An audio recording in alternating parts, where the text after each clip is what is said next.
이 서류들은 전부 위조예요. 제 절규가 법정에 울려 퍼졌지만 아무도 믿어주지 않았습니다. 제가 쓴 적도 없는 불륜 자백서, 제가 서명한 적도 없는 재산 포기 각서, 그리고 제 도장이 찍힌 이혼 합의서까지. 시어머니의 차가운 미소가 제 등골을 서늘하게 만들었고 남편은 마치 낯선 사람을 보듯 저를 외면했습니다. 7년이라는 시간 동안 제가 사랑했던 가족이 사실은 처음부터 저를 철저히 계획적으로 파멸시키려 했다는 진실 앞에서 저는 무너져 내렸습니다. 하지만 그들은 몰랐습니다. 제 뒤에 누가 서 있는지를, 그리고 제가 그동안 몰래 무엇을 준비해 왔는지를 말이죠. 지금부터 제가 겪은 충격적인 이야기를 들려드릴게요. 이 이야기가 흥미로우시다면 구독과 좋아요 부탁드립니다. 만수무강하세요. 법원 복도에 차가운 형광등이 제 얼굴을 비추고 있었습니다. 복도를 걷는 사람들의 발소리가 메아리처럼 울렸죠. 1시간 전까지만 해도 저는 그저 평범한 이혼 조정을 받으러 온 줄 알았어요. 하지만 지금 제 손에 들린 서류를 보는 순간 온몸의 피가 거꾸로 솟는 듯 했습니다. 제가 쓴 적도 본 적도 없는 이혼 합의서였어요. 종이 위에 적힌 제 이름 석자는 분명했지만 그 아래 서명은 제 것이 아니었습니다. 누군가 제 글씨를 흉내낸 것이었죠. 손가락이 떨려서 서류를 제대로 잡을 수가 없었어요. 법정 문서 특유의 딱딱한 종이 질감이 손끝에서 서걱거렸습니다. 더 충격적인 건 그 내용이었어요.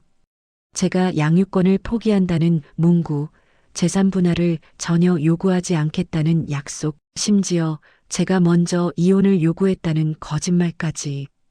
이 모든 게 제 이름으로 작성되어 있었죠. 이게 뭐예요? 제 목소리가 갈라졌습니다.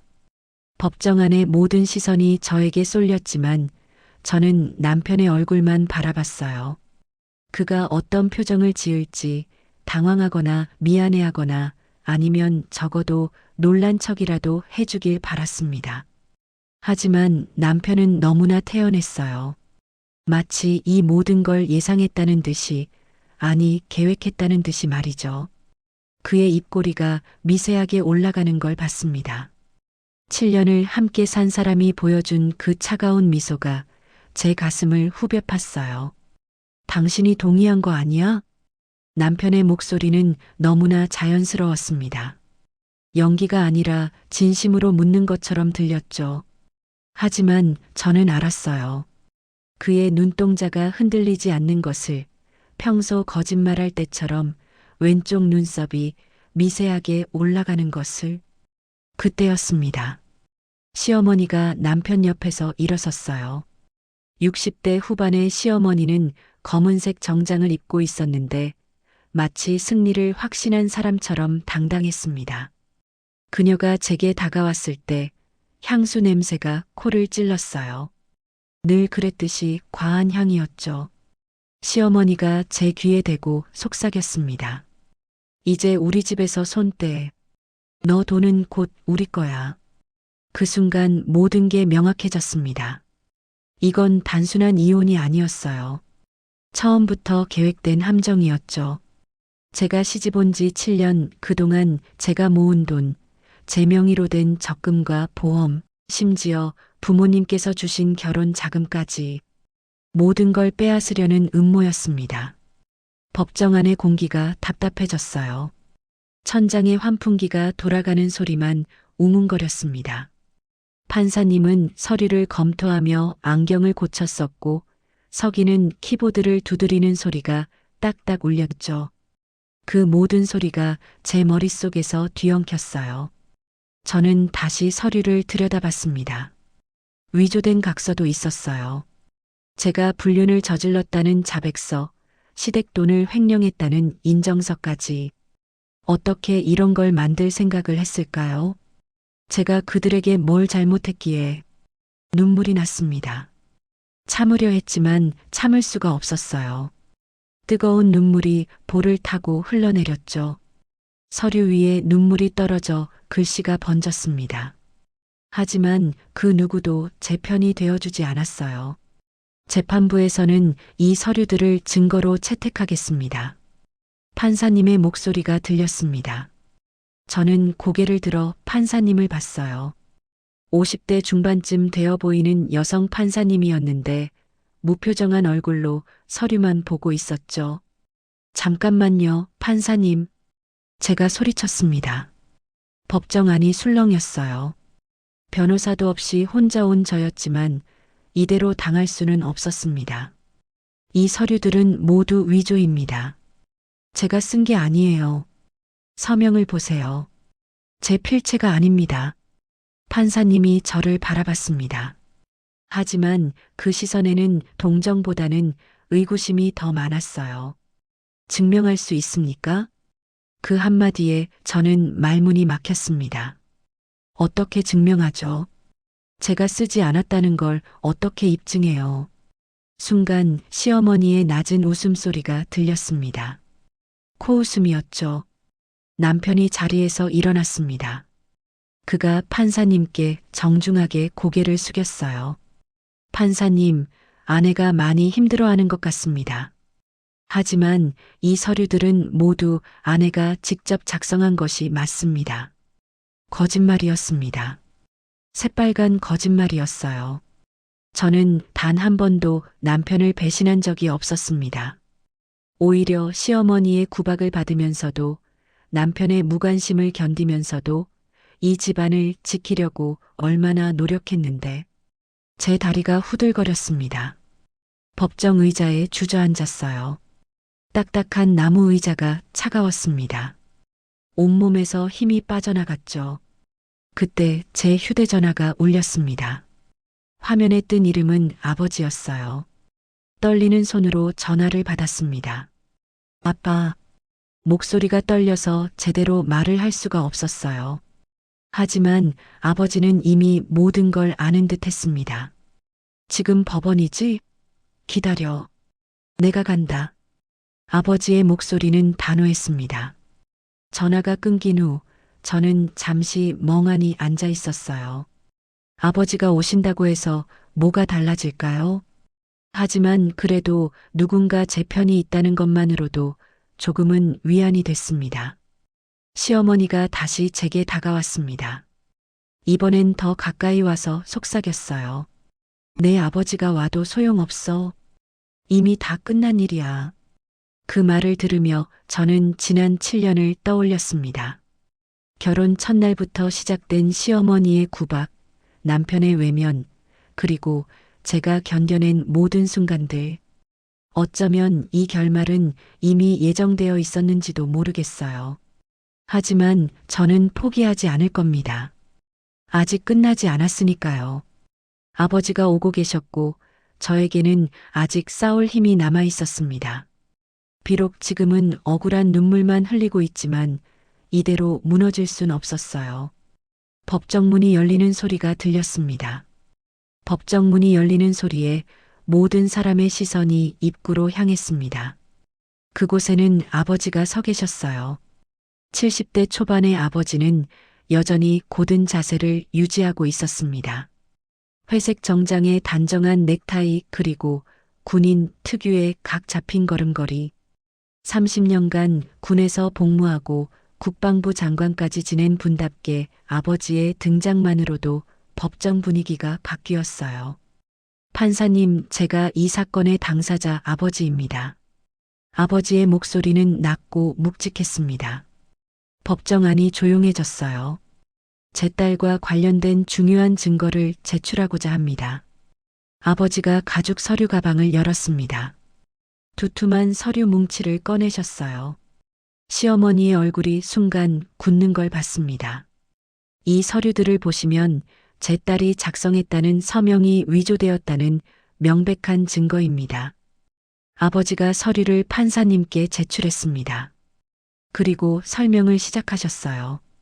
저는 군 복무 시절 정보부대에서 일했습니다. 문서 감정은 제 전문 분야였죠. 이 서명을 보는 순간 딸의 것이 아님을 알았습니다. 아버지가 확대 복사한 서명 부분을 가리켰어요.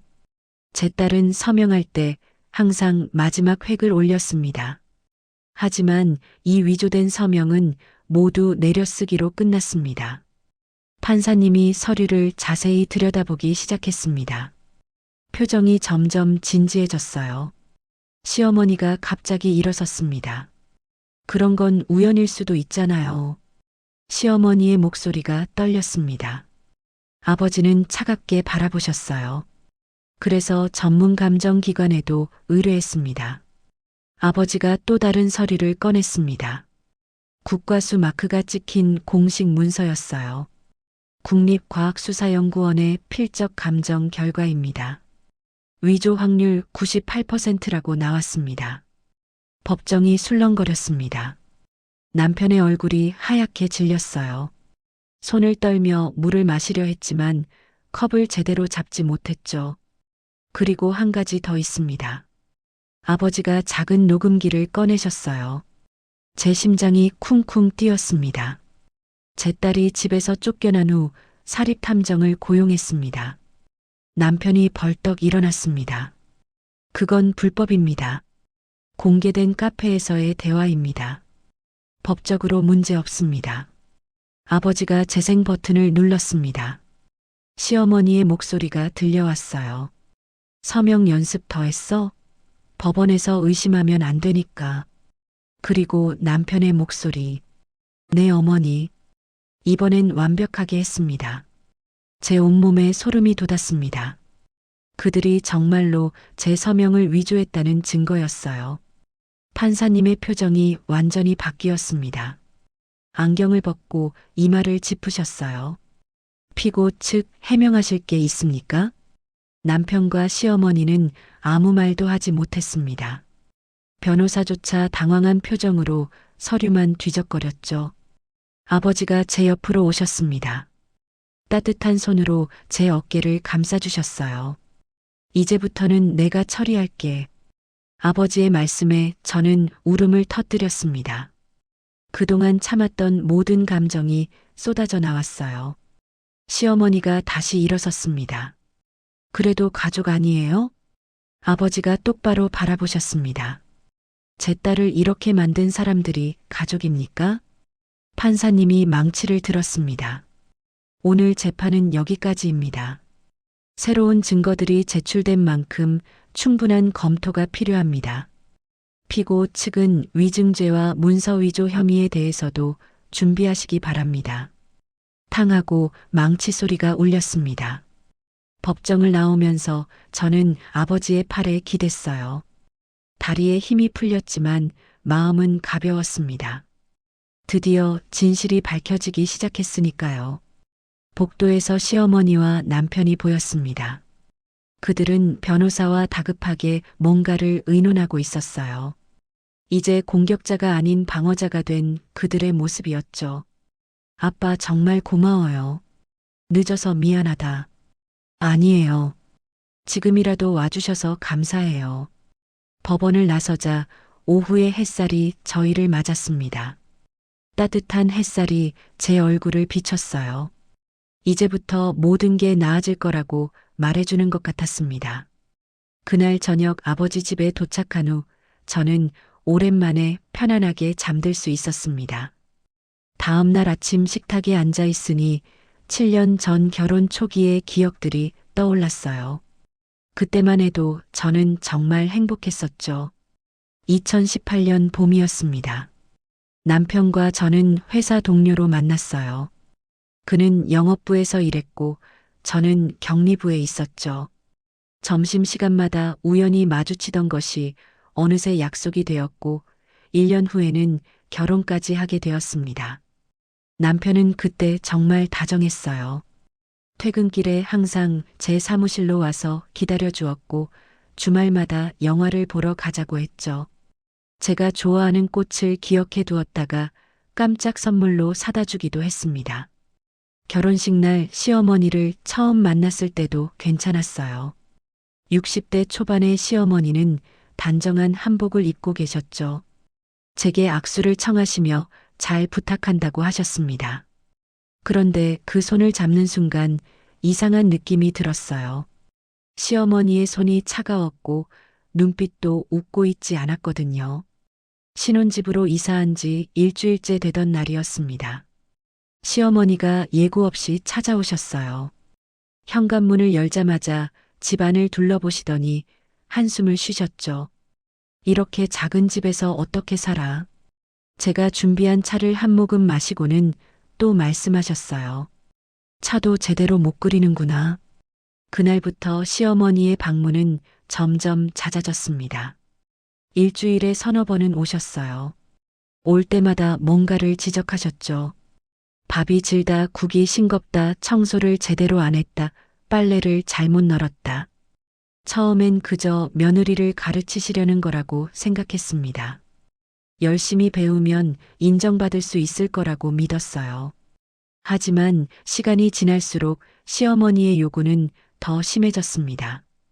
어느 날은 제 통장 내역서를 보여달라고 하셨어요. 며느리가 돈 관리를 어떻게 하는지 알아야지. 저는 당황했지만 거절할 수가 없었습니다. 남편도 시어머니 편이었거든요. 어머니가 걱정하셔서 그러시는 거야. 보여드려. 통장을 본 시어머니는 코웃음을 치셨어요. 겨우 이것밖에 못 모았어? 내 아들이 이런 여자랑 결혼했다니. 그 말에 가슴이 찢어지는 것 같았습니다. 저도 나름대로 열심히 모은 돈이었거든요. 부모님께서 어렵게 대학까지 보내주신 덕에 취직해서 5년 동안 아껴가며 모은 돈이었어요. 그러던 중 결혼한 지 3개월쯤 됐을 때였습니다. 시어머니가 남편과 거실에서 뭔가를 의논하고 있었어요. 저는 부엌에서 설거지를 하고 있었는데 그들의 대화가 들렸습니다. 저에는 돈도 백도 없어. 이용해 먹기 딱 좋아. 시어머니의 목소리였어요. 제 손이 떨려서 접시를 떨어뜨릴 뻔했습니다. 어머니, 그런 말씀은. 넌 아직 세상을 몰라. 돈 없는 집 딸은 평생 우리 밑에서 일하게 만들어야 해. 그날 밤 저는 남편에게 물었습니다. 어머님이 날 어떻게 생각하시는 것 같아? 남편은 제 눈을 보지 않고 대답했어요. 어머니는 원래 그러셔. 신경 쓰지 마. 하지만 저는 알 수 있었습니다. 남편도 시어머니와 같은 생각을 하고 있다는 걸요. 제가 돈 없는 집 딸이라서 무시해도 된다고 생각한다는 걸. 그 후로 시어머니의 태도는 더욱 노골적으로 변했습니다. 명절 때는 새벽부터 밤까지 일을 시키셨어요. 시누이들은 거실에서 TV를 보고 있는데 저만 부엌에서 일했죠. 한 번은 너무 힘들어서 잠깐 앉았다가 시어머니께 혼났습니다. 며느리가 할 일이 얼마나 많은데 벌써 앉아 있어?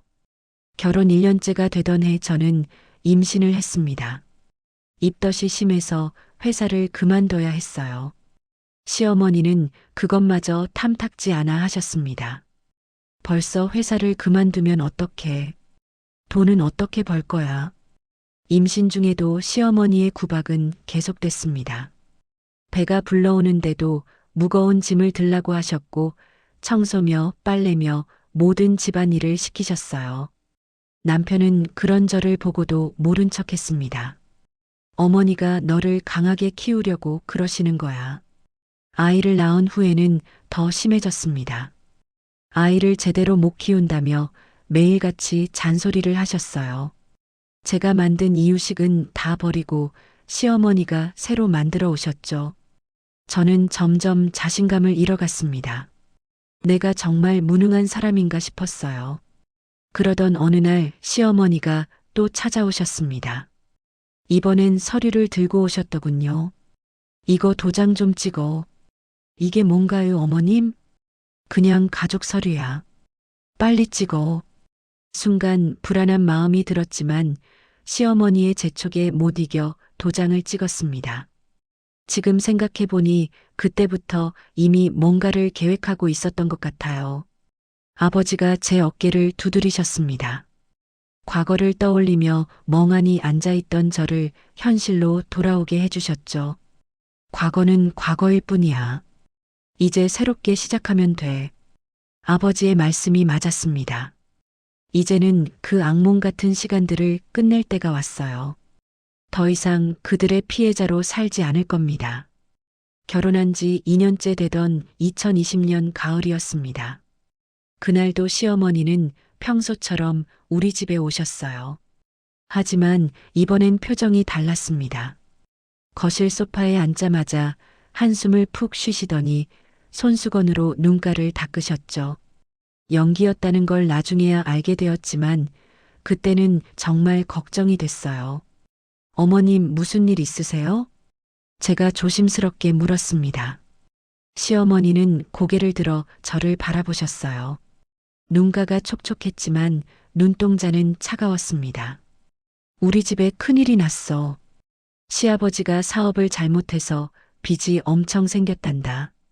순간 가슴이 철렁했습니다. 시아버지는 작은 무역회사를 운영하고 계셨는데 평소에는 잘 된다고 하셨거든요. 시어머니가 계속 말씀하셨어요. 당장 3천만 원이 필요한데 우리는 지금 한 푼도 없어. 집도 이미 담보로 잡혀 있고. 저는 남편을 바라봤습니다. 남편은 이미 알고 있었던 듯 시선을 피했어요. 그때 시어머니가 제 손을 잡았습니다. 처음으로 시어머니가 제 손을 잡아주는 거였어요. 며느리야, 내가 좀 도와줄 수 없겠니? 가족끼리 어려울 때 돕는 게 당연한 거 아니겠어?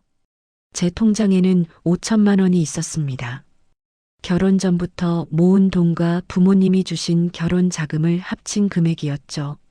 미래를 위해 한 푼 한 푼 아껴가며 모은 돈이었어요. 하지만 시어머니의 간절한 눈빛을 보니 거절할 수가 없었습니다. 알겠어요, 어머님. 제가 도와드릴게요.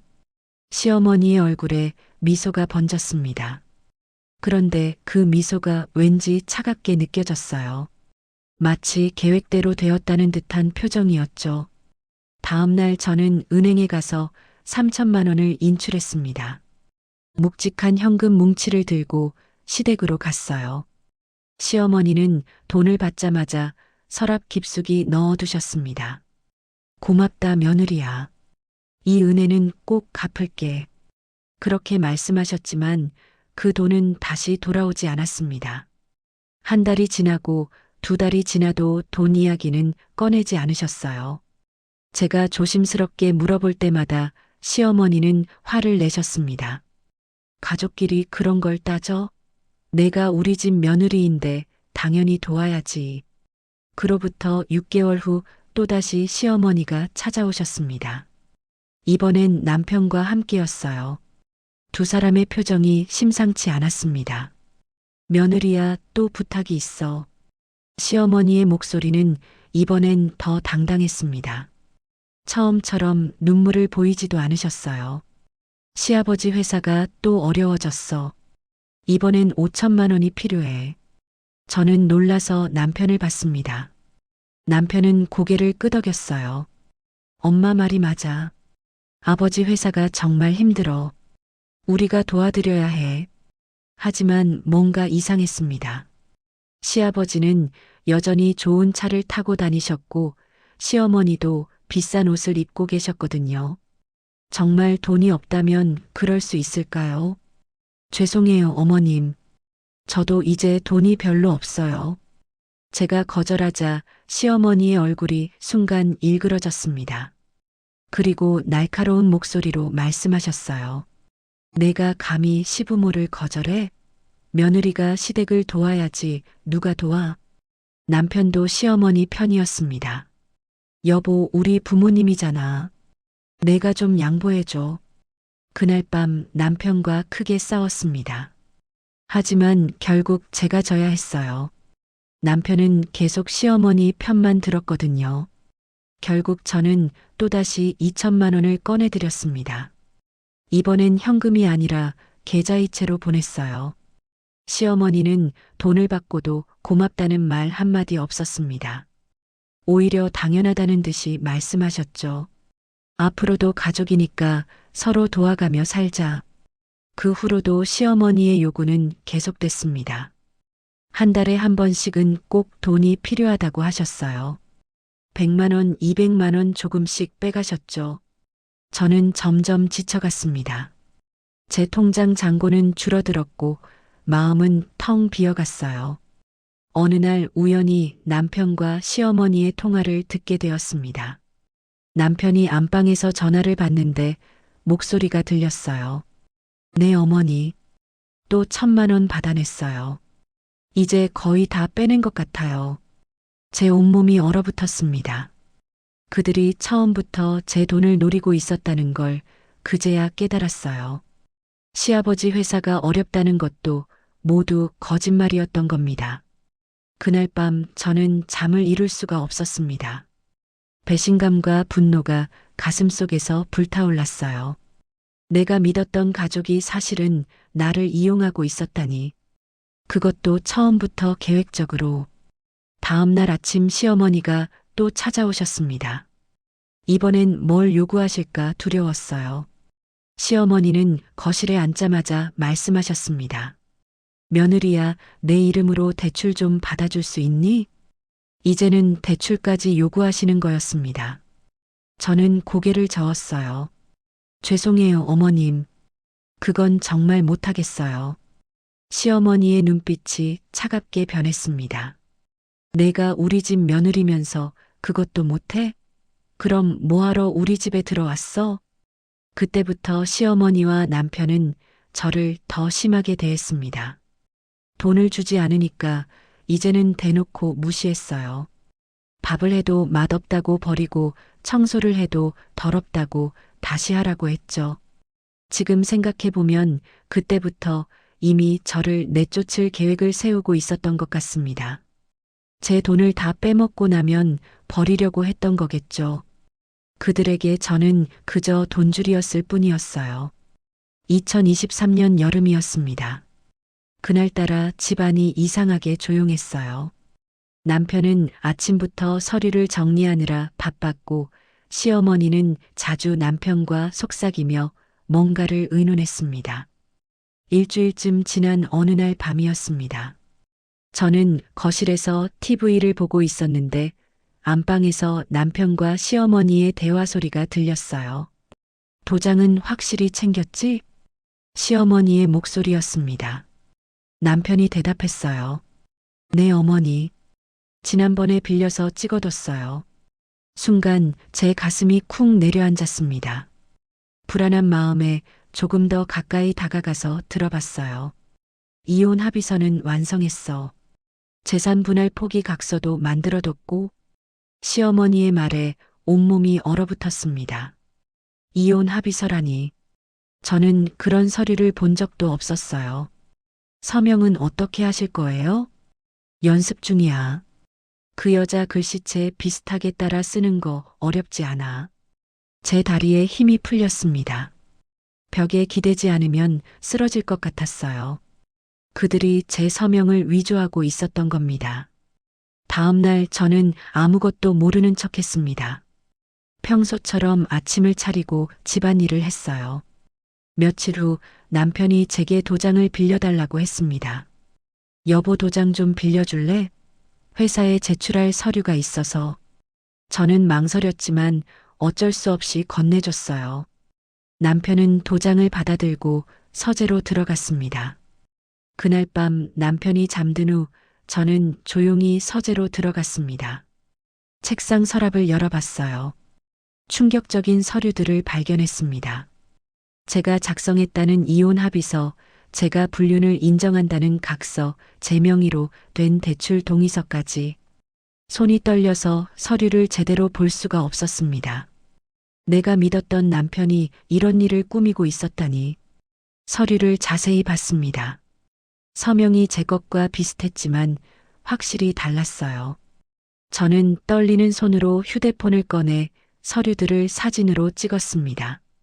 다음 날 아침 시어머니가 오셨습니다. 서류 가방을 들고 계셨어요. 며느리야, 이거 좀 읽어보고 서명해 줄래? 이게 뭔가요, 어머님? 그냥 가족 관련 서류야. 빨리 서명해. 저는 서류를 읽어봤습니다. 중간중간에 재산 포기라는 단어가 보였어요. 죄송해요, 어머님. 이건 좀 더 읽어보고 싶어요. 시어머니의 얼굴이 굳어졌습니다. 뭘 그렇게 따져? 시어머니를 못 믿는 거야? 시어머니는 화를 내며 서류를 낚아챘습니다. 그때부터 시어머니와 남편의 압박이 시작됐습니다. 매일같이 서류에 서명하라고 압박했어요. 하지만 저는 끝까지 거부했습니다. 그러자 그들은 다른 방법을 쓰기 시작했어요. 제가 모르는 사이에 제 도장을 사용하고 서명을 위조하기 시작한 거죠. 어느 날 우연히 남편의 가방에서 연습장을 발견했습니다.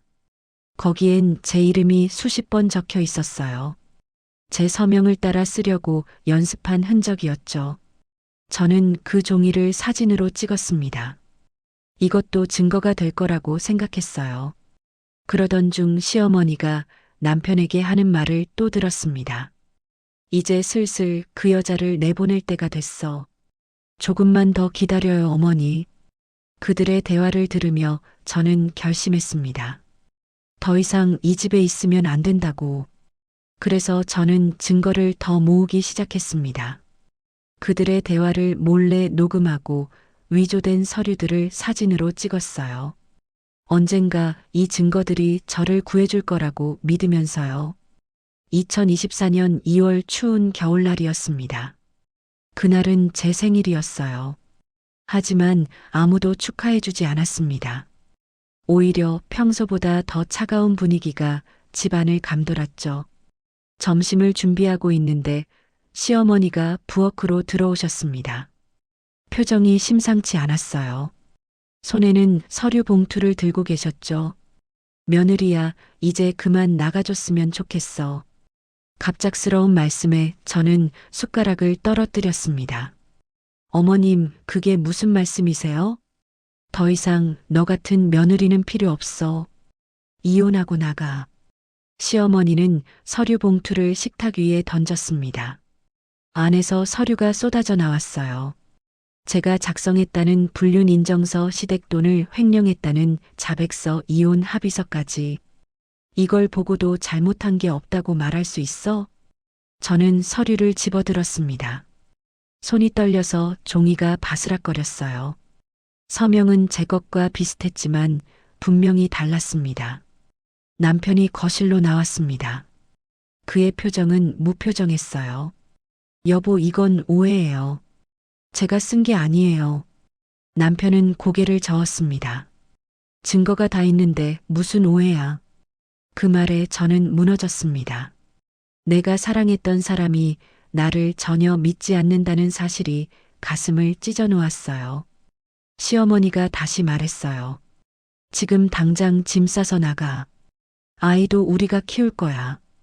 아이 이야기가 나오자 저는 정신이 번쩍 들었습니다. 어머님, 제발 그것만은 안 돼요. 내가 무슨 자격으로? 시어머니의 말은 비수처럼 제 가슴에 꽂혔습니다. 아이가 방에서 울음을 터뜨렸어요. 저는 아이 방으로 가려 했지만 남편이 막아섰습니다. 가지 마. 넌 이제 우리 가족이 아니야. 그 순간 저는 깨달았습니다. 이미 모든 게 계획되어 있었다는 걸. 시어머니가 제 팔을 잡았습니다. 빨리 나가. 경찰 부르기 전에. 저는 어쩔 수 없이 방으로 가서 옷 몇 벌을 챙겼습니다. 손이 떨려서 옷을 제대로 접을 수도 없었어요. 현관에 서서 마지막으로 집을 둘러봤습니다. 7년 동안 살았던 집. 하지만 이제는 더 이상 제 집이 아니었어요. 여보, 제발 다시 한번 생각해줘요. 마지막으로 호소했지만 남편은 외면했습니다. 시어머니는 현관문을 열었어요. 어서 나가. 저는 무거운 발걸음으로 집을 나섰습니다. 뒤에서 문 닫히는 소리가 들렸어요. 쿵 하는 그 소리가 제 인생의 한 장이 끝났음을 알리는 것 같았습니다. 아파트 복도에 서서 멍하니 있었어요. 갈 곳이 없었습니다. 결국 아버지께 전화를 했습니다. 아빠, 저예요. 목소리가 떨려서 제대로 말을 할 수가 없었어요. 무슨 일이니? 집에서 쫓겨났어요. 그 한마디를 하자 참았던 울음이 터져 나왔습니다. 지금 당장 집으로 와. 데리러 갈게. 30분쯤 지났을까요? 아버지의 차가 도착했습니다. 차에서 내린 아버지는 제 모습을 보자마자 껴안아 주셨어요. 괜찮아. 이제 아빠가 해결할게. 아버지의 품에서 저는 어린아이처럼 울었습니다. 차를 타고 가면서 저는 모든 걸 아버지께 말씀드렸습니다. 위조된 서류들, 시어머니와 남편의 음모, 그리고 제가 몰래 모은 증거들까지. 그 사람들은 큰 실수를 한 거야. 아버지의 목소리에는 단호함이 있었습니다. 친정집에 도착한 후 저는 며칠 동안 방에서 나오지 못했습니다. 아이 생각에 잠도 제대로 잘 수 없었어요. 매일 밤 아이가 엄마를 찾으며 우는 꿈을 꿨습니다. 사흘째 되던 날 아침 아버지가 제 방으로 들어오셨습니다. 손에는 서류 파일을 들고 계셨어요. 이제 일어날 때가 됐어. 우리가 반격할 차례야.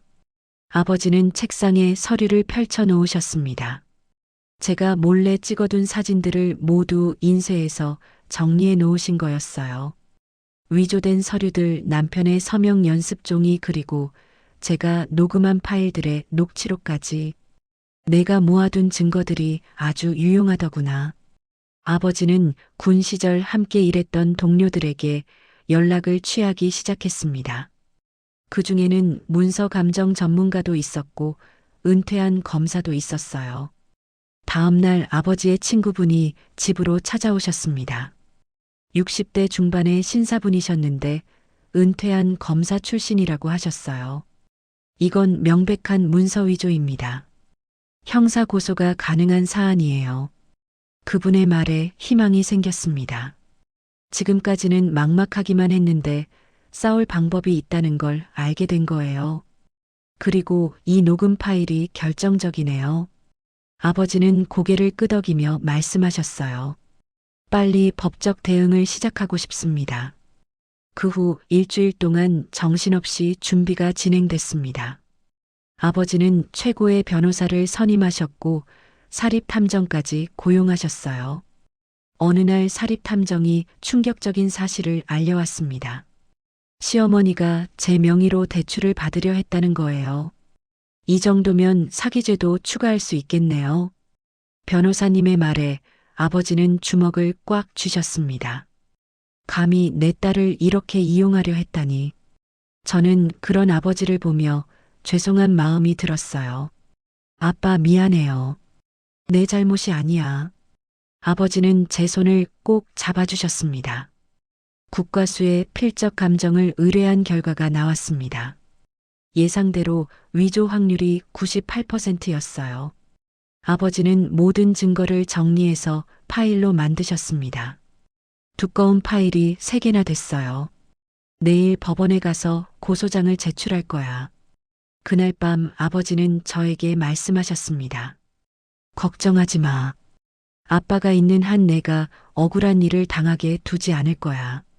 다음 날 아침 일찍 아버지와 함께 법원으로 향했습니다. 오늘부터가 시작이야. 긴 싸움이 될 거지만 끝까지 함께 할게. 저는 고개를 끄덕였습니다. 법원 건물이 보이기 시작했습니다. 저 안에서 제 운명이 결정될 거예요. 하지만 이제는 두렵지 않았습니다. 아버지가 옆에 계셨으니까요. 2024년 4월 재판이 시작된 날이었습니다. 법정은 긴장감으로 가득했어요. 저는 아버지와 변호사님 옆에 앉아 있었고 맞은편에는 시어머니와 남편이 앉아 있었습니다.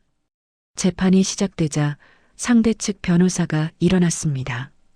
이 서류들은 모두 원고가 직접 작성하고 서명한 것입니다. 거짓말을 너무나 당당하게 하는 모습이 역겨웠어요. 하지만 아버지가 제 손을 살짝 잡아주셨습니다. 우리 측 변호사님이 일어났습니다. 재판부 이 서류들이 모두 위조되었다는 증거를 제출하겠습니다. 변호사님은 국과수의 필적 감정서를 제출했습니다. 판사님이 서류를 자세히 검토하기 시작했어요. 필적 감정 결과 위조 확률이 98%라고 나왔습니다. 변호사님이 확대한 서명 사진을 보여주었습니다. 제 진짜 서명과 위조된 서명을 나란히 놓고 비교했어요. 상대 측 변호사가 반박했습니다. 이것만으로는 위조라고 단정할 수 없죠. 하지만 우리 변호사님은 또 다른 증거를 꺼냈습니다. 그럼 이건 어떻게 설명하시겠습니까? 스크린에 남편의 서명 연습장 사진이 떴습니다. 제 이름을 수십 번 따라 쓴 흔적이 선명했어요. 법정이 술렁거렸습니다. 남편의 얼굴이 창백해졌습니다. 시어머니도 당황한 표정을 감추지 못했어요. 이어서 결정적인 증거가 나왔습니다. 녹음 파일이었어요. 서명 연습 더 했어? 법원에서 의심하면 안 되니까. 네, 어머니. 이번엔 완벽하게 했습니다. 녹음이 끝나자 법정은 침묵에 빠졌습니다. 판사님의 표정이 완전히 바뀌었어요. 시어머니가 갑자기 일어났습니다. 그건 조작된 거예요. 하지만 음성 분석 결과도 준비되어 있었습니다. 음성 분석 결과 본인들의 목소리가 맞습니다. 이제 상황이 완전히 역전되었습니다. 우리 변호사님은 추가 증거들을 계속 제출했습니다. 시어머니가 제 명의로 대출을 받으려 했던 서류까지. 판사님이 남편에게 직접 질문했습니다. 피고인 이 서명을 본인이 했습니까? 남편은 대답하지 못했습니다. 고개를 숙인 채 입을 다물고 있었어요. 대답하십시오. 저는. 남편은 결국 끝까지 말을 하지 못했습니다. 판사님이 정리를 했습니다. 증거들을 종합해 볼 때 원고가 제출한 서류들은 위조된 것이 명백합니다. 시어머니가 다시 일어나려 했지만 상대 측 변호사가 말렸습니다.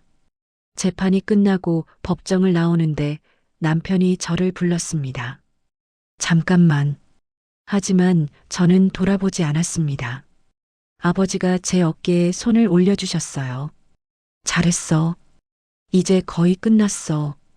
법원을 나서며 하늘을 올려다봤습니다. 구름 한 점 없는 맑은 하늘이었어요. 두 번째 재판이 열린 날이었습니다. 이번엔 형사재판이었어요. 문서 위조와 사기 미수 혐의로 시어머니와 남편이 피고인석에 앉아 있었습니다. 검사가 기소 내용을 읽기 시작했습니다. 위조된 서류의 개수가 10장이 넘었고 피해 금액은 억대에 달했어요. 시어머니의 얼굴은 이미 초췌해져 있었습니다. 증인으로 나온 국과수 전문가가 증언했습니다. 이렇게 체계적으로 서명을 위조한 사례는 드뭅니다. 계획적이고 악의적인 범죄입니다. 시어머니는 고개를 떨구었습니다. 남편도 마찬가지였어요. 한때 저를 무시하며 당당했던 그 모습은 온데간데 없었습니다. 이번엔 시어머니의 휴대폰 기록이 공개되었습니다. 며느리를 이용해 돈을 빼내는 방법을 검색한 기록, 위조 서명하는 법을 찾아본 흔적들이 모두 드러났어요. 더 충격적인 건 시어머니가 저를 정신병자로 몰아가려 했다는 증거였습니다. 정신병원 입원 절차를 알아본 기록까지 있었어요. 피고인은 이에 대해 해명할 게 있습니까? 판사님의 질문에 시어머니는 떨리는 목소리로 답했습니다. 저는 그저 가족을 위해 며느리의 서명을 위조하고 돈을 빼냈다는 말입니까? 시어머니는 더 이상 대답하지 못했습니다. 남편이 증언대에 섰습니다. 그는 눈물을 흘리기 시작했어요. 어머니가 시키는 대로 했을 뿐입니다. 하지만 검사는 냉정했습니다. 당신이 직접 아내의 서명을 연습한 종이가 여기 있습니다. 그때 예상치 못한 증인이 나타났습니다. 신우이였어요. 어머니는 항상 옳게 돈을 노리고 계셨어요. 처음부터 계획적이었죠. 시어머니가 소리쳤습니다. 넌 내 딸이잖아. 하지만 신우이는 담담하게 말했어요. 엄마가 하신 일이 잘못됐어요. 판결이 나왔습니다. 판사님이 판결문을 읽기 시작했어요. 피고인들은 계획적으로 문서를 위조하고 피해자의 재산을 편취하려 했습니다. 시어머니는 징역 3년, 남편은 징역 2년을 선고받았습니다. 집행유예도 없었어요. 법정에서 수갑이 채워지는 순간 시어머니가 저를 쳐다봤습니다. 남편이 끌려가면서 저를 불렀습니다. 미안해. 하지만 저는 대답하지 않았습니다. 너무 늦은 사과였으니까요. 재판이 끝나고 밖으로 나왔을 때 아버지가 말씀하셨습니다. 이제 양육권도 내가 가져올 수 있을 거야. 그 말에 가슴이 뛰었습니다. 아이를 다시 만날 수 있다는 희망이 생긴 거예요. 며칠 후 시댁집이 경매에 나왔다는 소식을 들었습니다. 배상금과 벌금을 내기 위해서였죠. 시아버지가 저를 찾아왔습니다. 백발이 더 하얗게 센 노인의 모습이었어요. 며느리야, 우리가 잘못했다. 하지만 저는 고개를 저었습니다. 죄송해요, 아버님. 용서할 수 없어요. 시아버지는 고개를 떨구고 돌아갔습니다. 이제 모든 게 끝났습니다. 그들이 저에게 했던 일들이 고스란히 그들에게 돌아간 거예요. 2024년 가을 모든 재판이 끝나고 6개월이 지났습니다. 오늘은 제가 아이를 다시 만나는 날이었어요. 양육권을 되찾은 후 처음으로 아이와 함께 살게 되는 날이었죠. 아이를 데리러 가는 길에 아버지가 함께 해주셨어요. 긴장하지 마. 넌 좋은 엄마야. 보육원에 도착했을 때 아이가 마당에서 놀고 있는 모습이 보였습니다. 1년 만에 보는 아이는 많이 컸어요. 엄마. 아이가 저를 알아보고 달려왔어요. 그 순간 참았던 눈물이 터져 나왔습니다. 엄마 보고 싶었어요. 미안해. 엄마가 너무 늦었지? 아이는 고개를 저으며 더 세게 안겼습니다. 집으로 돌아오는 길에 아이는 쉴 새 없이 말을 했습니다. 그동안 있었던 일들, 친구들 이야기. 저는 그 모든 이야기를 들으며 계속 눈물이 났어요. 새로 구한 작은 아파트에 도착했습니다. 시댁보다는 훨씬 작지만 아늑하고 따뜻한 우리만의 공간이었어요. 와, 내 방이다. 아이가 좋아하는 모습을 보니 마음이 놓였습니다. 밤이 되어 아이를 재울 때 아이가 물었습니다. 엄마 이제 안 가죠? 응, 이제 엄마는 어디도 안 가. 아이는 안심한 듯 제 손을 꼭 잡고 잠들었습니다. 다음 날 아침 아버지가 찾아오셨습니다. 손에는 작은 선물 상자를 들고 계셨어요. 이건 새 출발 선물이야. 상자를 열어보니 작은 열쇠가 들어 있었습니다. 내가 하고 싶다던 카페 계약했어. 작지만 내 것이야. 저는 놀라서 말을 못했습니다. 제가 늘 꿈꿔왔던 작은 카페를 운영하는 것. 이제 내 인생을 살아. 누구 눈치 보지 말고. 일주일 후 카페를 오픈했습니다. 작은 동네 카페였지만 제 이름으로 된 첫 사업이었어요. 어느 날 카페에 낯익은 손님이 왔습니다. 신우이였어요. 옳게 잘 지내요? 내 덕분에요. 신우이는 미안한 듯 고개를 숙였습니다. 그동안 못 도와줘서 미안해요. 우리는 조용히 차를 마셨습니다. 과거는 과거일 뿐 이제는 새로운 관계를 만들어갈 수 있을 것 같았어요. 저녁이 되어 카페 문을 닫고 아이와 함께 집으로 걸어갔습니다. 노을이 지는 하늘이 아름다웠어요. 엄마 오늘도 행복했어요. 엄마도 행복했어. 비록 많은 것을 잃었지만 가장 소중한 것은 지켜냈습니다. 이제 우리의 새로운 이야기가 시작되는 거예요. 때로는 삶이 우리를 무너뜨리려 할 때가 있습니다. 하지만 그 시련을 견뎌낸 후에야 비로소 진짜 내가 누구인지 알게 되는 것 같아요. 저는 모든 것을 잃었다고 생각했지만 사실은 가장 소중한 것을 찾은 거였습니다. 이제 아이와 함께 써내려갈 새로운 이야기가 저를 기다리고 있어요.